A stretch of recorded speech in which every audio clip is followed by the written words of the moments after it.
Little known fact about Diary of a Wimpy Kid, but after Jeff Kinney finished writing it, the first thing he said was, "Man, you know what this is missing? An animated adaptation 14 years into the future with 2% of the plot."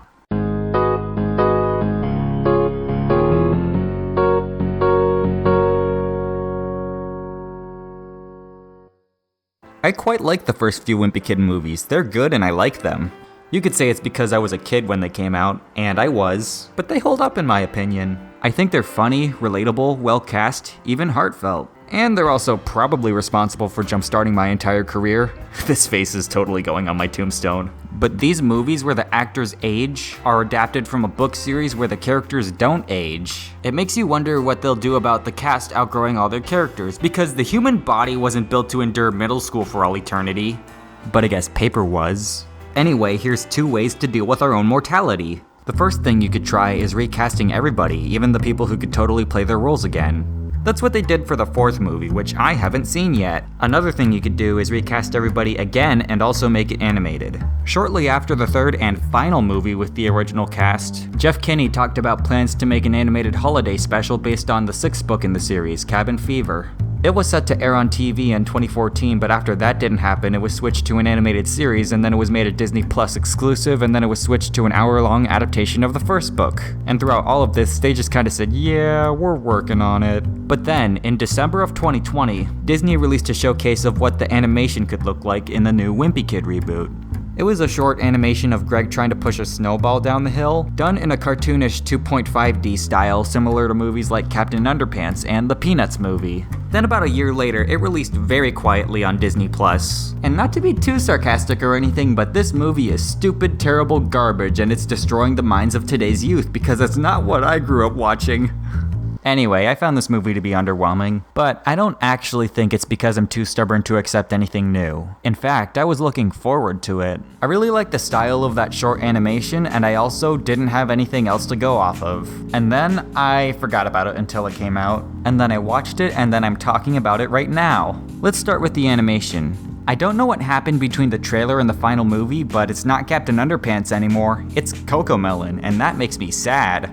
Maybe I'm sad for different reasons, but the animation was better in the teaser.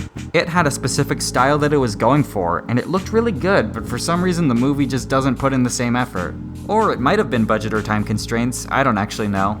Either way, I probably shouldn't judge so much based on appearance, and start judging based on how good of an adaptation it is. It gets some of the stuff on the checklist, like Greg and Rowley's friendship gets tested, be afraid of middle school, be afraid of teenagers, Fragley, Halloween, cheese. But that's pretty much it. There's no safety patrol, no Wizard of Oz, but worst of all, Roderick is in it for less than 2 minutes. Why not put him in for longer? He's so cool. He has eyeliner and a van. Huh. Maybe that would be inoffensive to someone who's new to the series, but in my case, I just wanted to watch the old one again. I can't help it. That's the solution to all my problems, and also I just thought it was valid for the sake of comparison. Maybe I am too stubborn to like anything new. Actually, for as much as I'm yammering about how great the old movie is, it's not a flawless cinematic masterpiece. We'll get there. It can be kinda aimless and mean-spirited, and the humor doesn't always land, but when it lands, it lands. I think it has a good understanding of what makes the series work, relatable comedy. It perfectly captures how uncomfortable and aggressive middle school can be, while I feel like the new one sanded off all the edges to the point where it's neither relatable or funny. Let's take Greg for example. In the new one, he doesn't really have much of a personality outside of being vaguely concerned about middle school. But in the old one, not only does he have the goal to be popular, he's also very, very flawed. He's selfish, arrogant, judgmental, but that's what makes him an interesting character. It constantly gets him in trouble, which conflicts with his goal of being popular, but also it makes the build-up to the eventual falling out with Rowley feel a lot more earned.